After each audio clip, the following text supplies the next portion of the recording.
11월 12일 수요일 새벽 기도회를 주님께 드리겠습니다. 찬송가 260장, 통일찬송가 194장, 찬송가 260장입니다.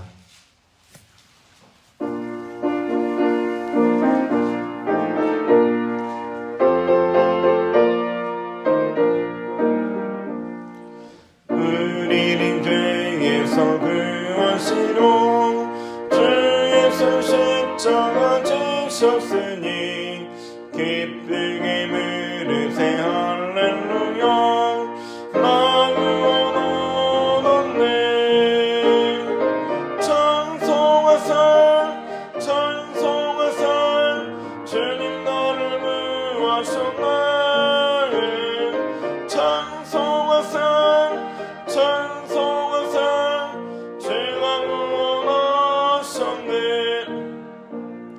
우리를 주께서 구했으니 이전에 행하던 악한 일과 죄하고 더러운 모든 죄를 온전히 버렸네. 찬송하세 찬송하세 주님 나를 구하셨네. 찬송하세 찬송하세 주가 구원하셨네. 나 지금 죄에서 사함받아 거룩한 백성이 되었으니 이 육신 장막을 벗을 때도 겁낼 것 없겠네. 찬송하세 찬송하세 주님 나를 구하셨네. 찬송하세 찬송하세 주가 구원하셨네. 우리가 이 세상 떠날 때에 예수의 손목을 굳게 잡고 영원히 즐거운 천국에서 주와 함께 살겠네.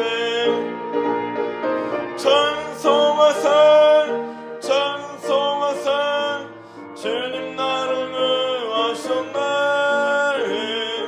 찬송하세 찬송하세 주가 구원하셨네.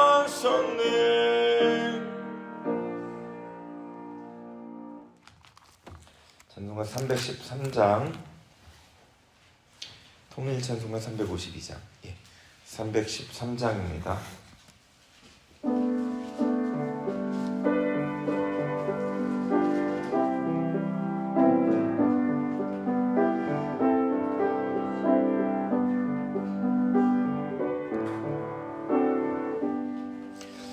내 임금 예수 내 주여 이 죄인이 주님 앞에 한없는 은혜 받고서 내 생명 모두 드리오니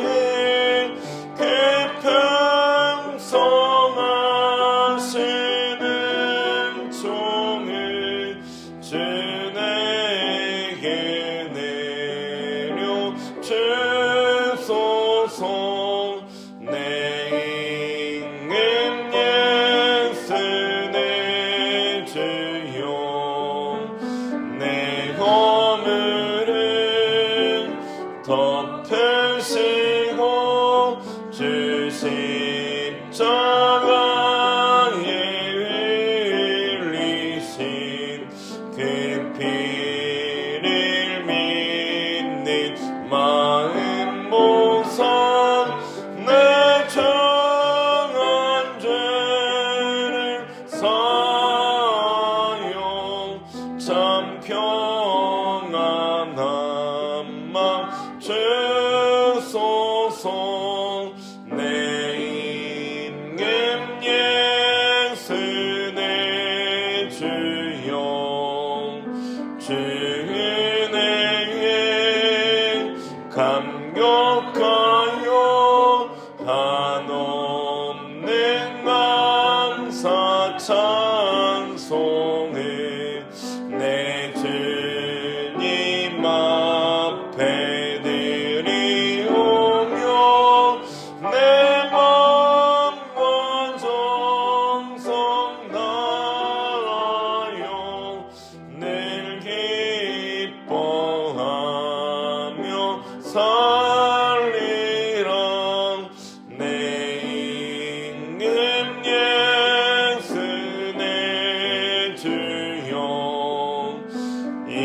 마음과 희천한 몸 기쁨의 피로가 앞지고 지친이 사신 것이오니 너희 제사나 주나 주님만 따라 살리라.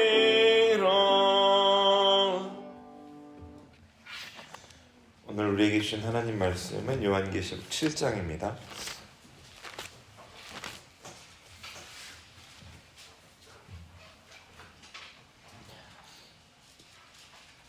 요한계시록 7장 한 절씩 교독하겠습니다. 이 일 후에 내가 내 천사가 땅 내 모퉁이에 선 것을 보니 땅의 사방에 바람을 붙잡아 바람으로 하여금 땅에나 바다에나 각종 나무에 불지 못하게 하더라.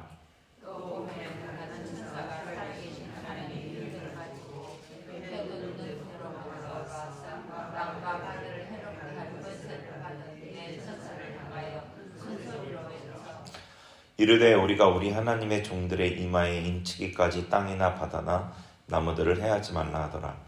내가 인침을 받은 자의 줄을 들으니 이스라엘 자손이 각 지파 중에서 인침을 받은 자들이 14만 4천이니 유다 지파 중에 인침을 받은 자가 1만 2천이요 르우벤 지파 중에 1만 2천이요 갓 지파 중에 1만 2천이요 아셀 지파 중에 1만 2천이요 나팔리 지파 중에 1만 2천이요 므낫세 지파 중에 1만 2천이요 시몬 지파 중에 1만 2천이요 레위 지파 중에 1만 2천이요 이사갈 지파 중에 1만 2천이요 스불론 지파 중에 1만 2천이요 요셉 지파 중에 1만 2천이요 베냐민 지파 중에 인침을 받은 자가 1만 2천이라. 이 일 후에 내가 보니 각 나라와 족속과 백성과 방언에서 아무라도 능히 쓸 수 없는 큰 무리가 나와 흰 옷을 입고 손에 종려가지를 들고 보좌 앞과 어린 양 앞에 서서 저를 왼소리를 구원하심이 보좌에 앉으신 우리 하나님과 어린 양이 가능하니 모든 천사가 보좌와 장로들과 내 생물의 주위에 서 있다가 보좌 앞에 엎드려 얼굴을 대고 하나님께 경배하여 이르되 아멘. 찬송과 영광과 지혜와 감사와 존귀와 권능과 힘이 우리 하나님께 세세토록 있을지어다. 아멘 하더라. 장로 중 하나가 응답하여 나에게 이르되 이 흰옷 입은 자들이 누구며 또 어디서 왔느냐.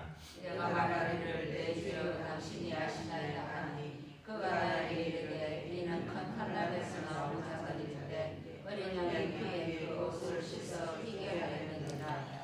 그러므로 그들이 하나님의 보좌 앞에 있고 또 그의 성전에서 밤낮 하나님을 섬김에 보좌에 앉으신 이가 그들 위에 장막을 치시리니 그들이 다시는 주의지도 아니하며 목마르지도 아니하고 해나 아무도 온 가운데 상하지도 아니하리니. 같이 보겠습니다. 이는 보좌 가운데에 계신 어린 양이 그들의 목자가 되사 생명수 샘으로 인도하시고 하나님께서 그들의 눈에서 모든 눈물을 씻어 주실 것이니라. 아멘. 네, 요한계시록 7장은 일곱 인 중에서 여섯 번째 인과 일곱 번째 인 사이에 위치해 있습니다. 중간에 삽입되어 있는 거죠. 7장의 내용은 일곱 번째 인을 떼고 심판이 완전히 임박해지는 일곱 나팔로 넘어가기 전에 하나님의 구원이 완료되었음을 보여주는 역할을 합니다. 7장에는 이 두 가지 환상이 나오는데요. 하나는 입맞은 이스라엘 자손들에 대한 환상과 셀 수 없이 허다한 구원받은 무리에 관한 환상 두 가지가 나오죠. 몇몇 주석들에서는 이 두 가지 환상에서 나오는 그 입맞은 자들과 또 구원받은 허다한 무리를 동일한 교회를 다른 관점에서 기술한 것이다 이렇게 해석을 하는데요. 하나님께서 사도 요한에게 구원받은 같은 대상을 다른 관점에서 연달아 보여주실 이유는 이 부분에서 좀 적어 보입니다. 저는 이 성경의 문자적 기록을 최대한 존중하는 관점에서 여섯 번째 인을 뗄 때에 일어나는 일이라고 생각을 합니다. 3절에 보시면 이제 한 천사가 땅과 바다를 해롭게 할 예정인 네 천사들에게 이 네 천사가 다음에 나오는데요. 이 네 천사가 이제 천사에게 이제 하나님의 종들의 이마에 인을 치기까지 기다릴 것을 요청하죠. 그리고 4절에 보면은 인침을 받은 자들의 수가 이스라엘 족속이고 이스라엘 자손이고 14만 4천이다라고 합니다. 심판과 관련해서 입맞는 그런 상황이 에스겔에서 나오는데요. 하나님의 성전에서까지도 우상을 숭배하는 그 지경에 이른 이스라엘을 심판하기로 하나님 정하시죠. 그리고 천사를 통해서 이마에 표를 그리게 하십니다. 에스겔 8장 4절에 보면은요. 여호와께서 이르시되 너는 예루살렘 성읍 중에 순행하여 그 가운데 생하는 모든 가증한 일로 말미암아 탄식하며 우는 자의 이마에 표를 그리라. 이마에 표를 그리라고 하십니다. 그러니까 같이 심판당하지 않도록 하기 위해서인 거죠. 그래서 이마에 표가 있는 자는 심판에서 제외하라고 이제 하게 되는데요. 계시록에서도 심판 직전에 그러니까 일곱 대접에 대한 재앙이 심판이라고 말씀드렸잖아요. 대접 재앙 전에 나팔이고 그 전에 인인데 인의 이제 6번째 인이에요. 7번째 인은 뭐 없습니다. 그냥 반신 좀 고요한 게 7번째 인 떼고 나서 나타나는 현상이고, 그리고 나서 이제 7나팔인데 7나팔은 그냥 신호라고 그러잖아요. 모여라. 거의 다 왔다는 얘기예요. 7나팔은 굉장히 빠르게 지나갈 거라고 보시면 됩니다. 그래서 심판이 이루어지기 직전에 이마에 인을 치는 작업을 하는 거죠. 에스겔에서와 같은 목적으로 구원의 대상인 하나님의 백성이 심판을 받지 않도록 하기 위한 목적입니다. 그리고 7장에서 이제 두 가지 환상 중에 첫 번째 7장 그 인을 치는 그런 장면이 첫 번째 환상인데요. 이들의 대상을 명확하게 이스라엘이라고 딱 정확하게 얘기하죠. 성경에서 이 교회를 영적 이스라엘이라고 말하는 건 맞는데 요한계시록에서는 특히 사도 요한은 이 교회를 이스라엘로 표현하지 않습니다. 여기서 이제 요한계시록 1장부터 20장까지 쭉 읽어보시면 교회를 이스라엘로 표현한 적이 없어요. 여기만 이스라엘로 표현한 건가? 라고 이제 물음표를 던질 뿐이지 교회를 이스라엘로 표현하지 않습니다. 요한계시록에서는. 그래서 요한계시록의 용어 쓰임상 이스라엘은 이스라엘로 보는 게 맞습니다. 그러면 이스라엘을 심판해서 구원하신다는 내용이 여기서 나온 이유가 있겠죠. 이 로마서에 보면은요 11장 25절에서 27절 거긴 한번 찾아보죠. 로마서 11장 한번 찾아보세요. 로마서 11장 한번 펴보세요. 11장 25절에서 27절 11장에서 몇 구절 11장에서 몇 구절 좀 볼 겁니다. 11장 25절에서 27절 같이 읽겠습니다. 시작. 형제들아 너희가 스스로 찌있다면서 이 신비를 너희가 모르기를 내가 원하지 아니하노니 이 신비는 이방인의 충만한 수가 들어오기까지 이스라엘의 더러는 우둔하게 된 것이라. 그리하여 온 이스라엘이 구원을 받으리라 기록된 바 구원자가 시온에서 오사 야곱에게서 경건하지 않는 것을 돌이키시겠고 내가 그들의 죄를 없이 할 때에 그들에게 이루어질 내 언약이 이것이라 함과 같으니라. 아멘. 여기에 이스라엘과 이방인에 대한 구원에 대한 얘기가 나오는데 교회를 영적 이스라엘이라고 말하는 것은 바울 사도가 그렇게 하거든요. 여기 25절에서 27절은 여기 나오는 이스라엘은 그냥 이스라엘이죠. 왜냐하면 25절에 이방인과 이스라엘을 구분해서 비교해서 얘기하니까 이건 그냥 이스라엘입니다. 이방인의 충만한 수, 그러니까 이방인이 구원받게 하기 위해서 이스라엘이 우둔하게 된 것이라고 얘기해요. 우둔하게 됐다는 것은 예수님이 메시아인지를 알지 못하게 됐다는 거죠. 그 영적인 진실을 알지 못하게 됐다는 겁니다. 그래서 이방인의 구원이 이루어지면 이스라엘의 구원이 이루어지는 거죠. 네. 이제 26절에 보면은 그리하여 온 이스라엘이 구원을 받으리라. 이스라엘의 구원이 이루어지는 겁니다. 11장 11절과 12절 보시면 로마서입니다. 11장 11절과 12절 거기도 한번 읽어보죠. 시작. 그러므로 내가 말하노니 그들이 넘어지기까지 실족하였느냐? 그럴 수 없느니라. 그들이 넘어짐으로 구원이 이방인에게 이르러 이스라엘로 시기나게 함이니라. 그들의 넘어짐이 세상의 풍성함이 되며 그들의 실패가 이방인의 풍성함이 되거든 하물며 그들의 충만함이리요. 아멘. 자, 여기서 그들은 이스라엘이죠. 그죠? 이스라엘이 넘어져서 이방인이 구원을 받게 된 겁니다. 아까 읽은 것과 동일한 얘기를 하고 있는 거예요. 그래서 이제 이방인이 구원을 받으면 이제 구원을 받게 됐다는 거죠. 12절에 이스라엘이 넘어짐이 세상의 풍성함이 되며 그들의 실패가 이방인의 풍성함이 되거든. 그러니까 이스라엘이 지금 넘어진 거죠. 예수님을 믿지 않아서. 그래서 이방인이 구원받게 되었습니다. 하물며 그들의 충만함이려. 이제 그들에게 구원의 충만한 은혜가 부어지면 어떻게 되겠느냐라는 거죠. 이해되시죠? 빨리 나가고 있는데 다들 성경을 많이 보시는 분들이라고 생각해서 빨리빨리 나가도 따라오실 것 같아요. 그들이 충만함을 얻게 되면, 그들이 구원받게 되면 어떻게 되겠느냐? 어떻게 되죠? 예수님 재림하시는 겁니다. 15절, 11장 15절입니다. 시작. 그들을 버리는 것이 세상의 화목이 되거든 그 받아들이는 것이 죽은 자 가운데서 살아나는 것이 아니면 무엇이리요? 아멘. 이스라엘을 버리는 건 앞에 나오는 거랑 똑같은 얘기죠. 그러면 이제 세상의 화목, 이방인의 구원이 되는데 그들을 받아들이는 것, 그들이 이제 구원을 받게 되면, 이스라엘의 구원을 받게 되면 부활의 역사가 일어난다는 거죠. 부활은 예수님 재림 이후에 일어나는 거죠. 이스라엘이 구원을 받으면, 이스라엘에게 구원이 임하면 예수님이 재림하게 되는 거죠. 네. 예수님께서 이런 내용을 뒷받침하는 말씀을 유대인들에게 하셨죠. 마태복음 23장 39절에 내가 너희에게 이르노니 이제부터 너희는 찬송하리로다 주의 이름으로 오시는 이 할 때까지 나를 보지 못하리라 하시니라. 예수님을 믿고 예수님을 메시아로 받아들이고 그분을 찬양하기까지는 예수님 보지 못한다. 다시 오신다는 얘기죠. 그때. 그러니까 이 예수님 재림 직전에 이스라엘의 구원이 이루어지는 게 여기 로마서에서도 하시는 말씀이잖아요. 그죠? 구원의 그 순서에 대해서 얘기하시는 겁니다. 그러니까 이 여섯 번째 인을 떼는 심판이 임박한 이때에 온 이스라엘의 구원이 완료되는 장면이 나오는 게 하나님의 구원 시간표가 맞다는 겁니다. 모든 지금 보면은 계시록 7장에 각 지파마다 12,000명씩 얘기하잖아요. 이 12,000이라는 숫자는 12는 구원의 숫자이고요. 거기다 1000을 곱한 겁니다. 완전한 수죠. 1000은 12 완전수고 0이 3개잖아요. 1000은 완전수입니다. 그러니까 각 지파마다 완전한 구원을 받는다는 얘기예요. 그래서 14만 4천 명이 구원을 받는데 144는 12 곱하기 10이지 않습니까? 거기다 곱하기 1000이에요. 그러니까 완전한, 정말 완전한 구원을 얘기하는 겁니다.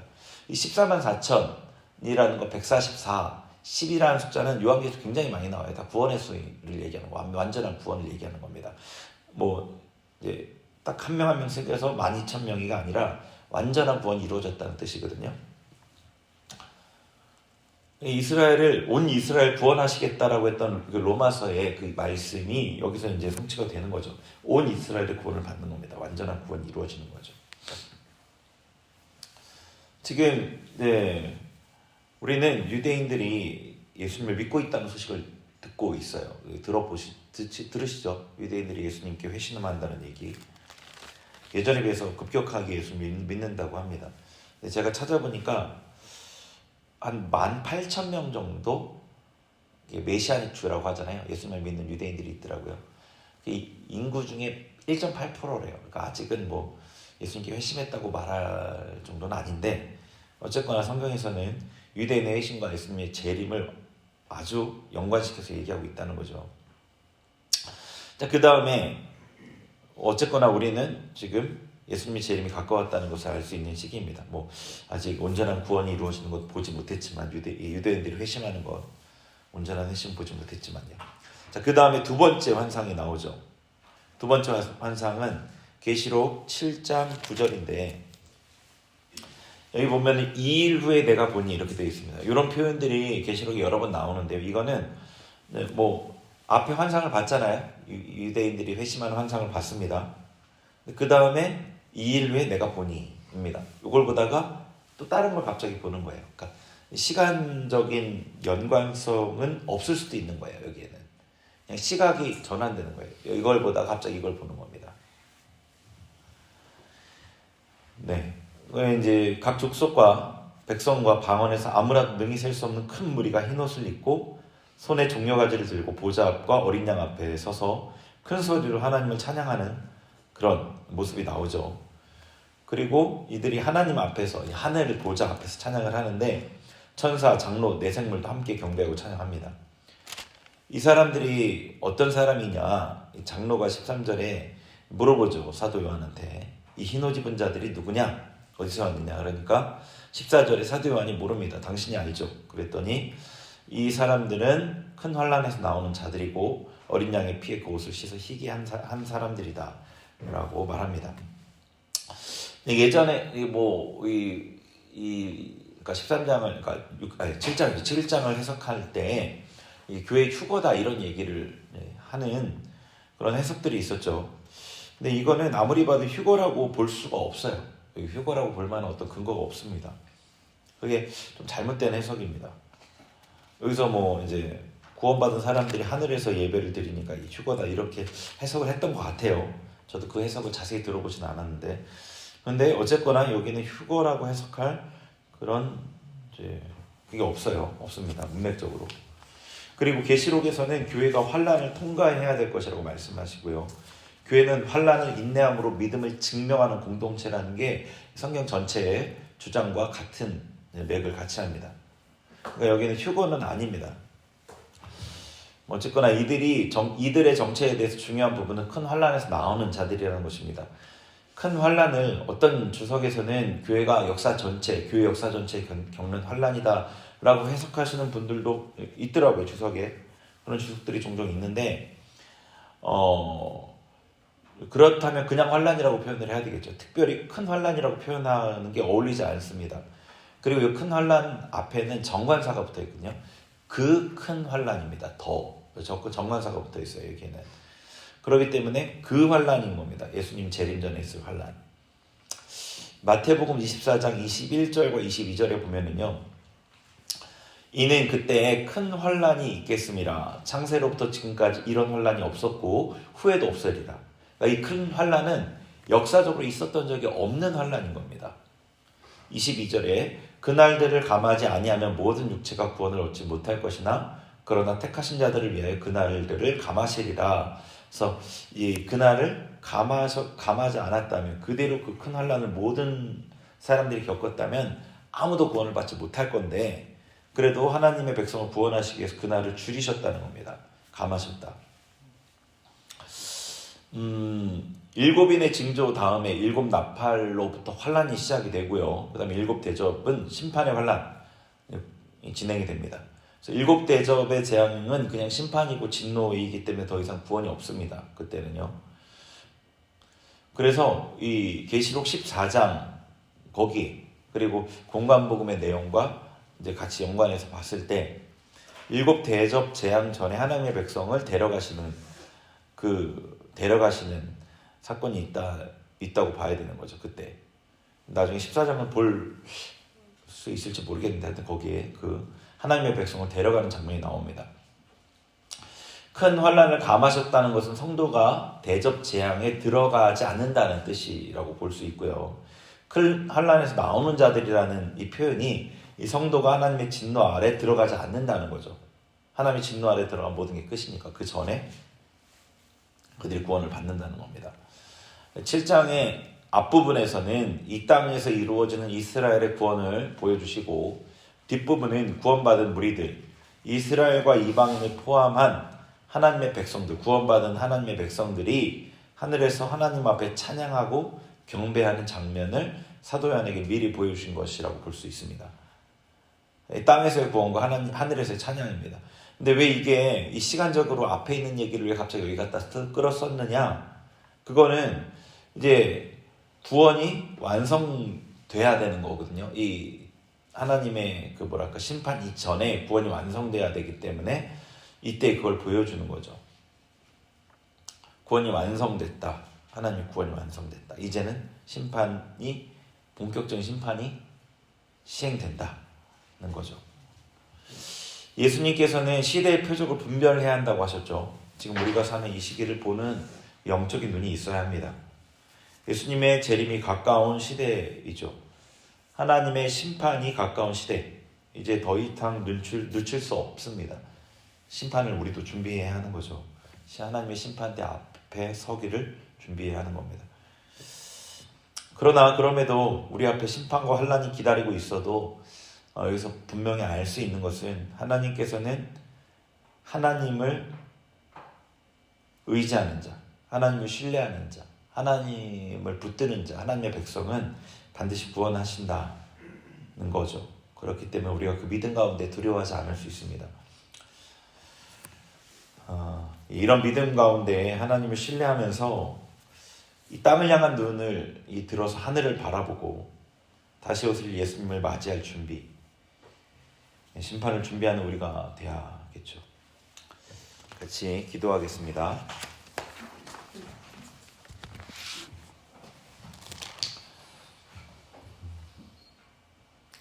성경 전체에서 우리에게 임박한 환난을 말씀하셔요. 임박한 심판, 임박한 재림, 임박한 재림에 대해서 항상 말씀하십니다. 그것을 준비하기를 말씀하시죠. 그 말씀을 우리에게 하신 지가 거의 2000년이 되어 가죠. 우리는 더 임박한 재림에 대한 기대로 충만해야 합니다.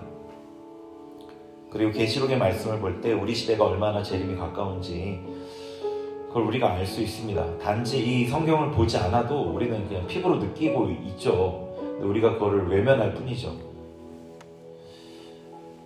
임박한 재림에 대한 기대를 갖고 주님 오실 날을 예비하는 그런 우리 삶이 되기를 그렇게 기도했으면 좋겠습니다. 세상에 여러 가지 소식들과 소문들, 그런 유혹 때문에 우리가 둔해지지 않기를, 삶의 고민들과 염려 때문에 우리의 마음이 둔해지지 않기를, 예수님 언제 오실지 기대하지도 않고 기다리지도 않고 준비하지도 않는 그런 자들이 되지 않기를 우리 기도했으면 좋겠습니다. 우리 같이 기도하겠습니다.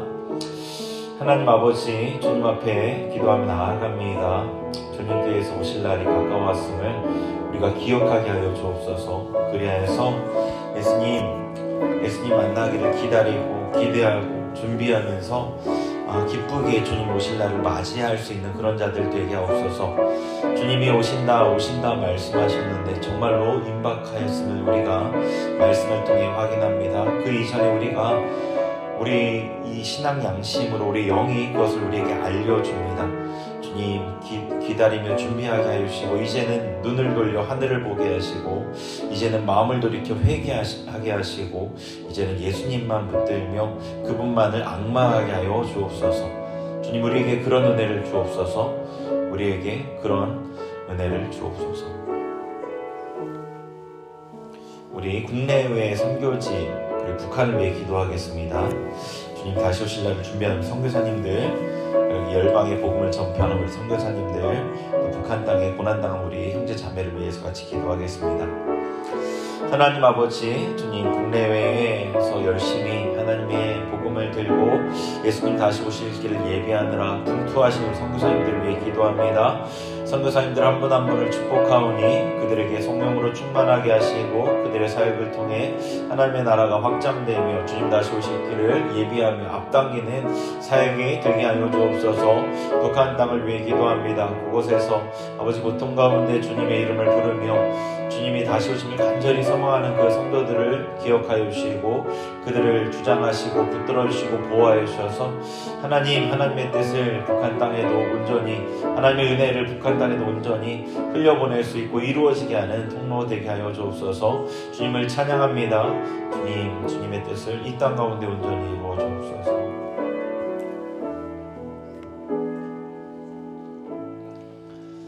하나님 아버지, 오늘도 주님 말씀을 통해서 하루를 시작하게 하심을 감사합니다. 이 말씀 붙잡고 이 땅에 살아가지만 하늘에 속한 자로 살아가는 우리들 되게 하여 주옵소서. 예수님의 이름으로 기도합니다.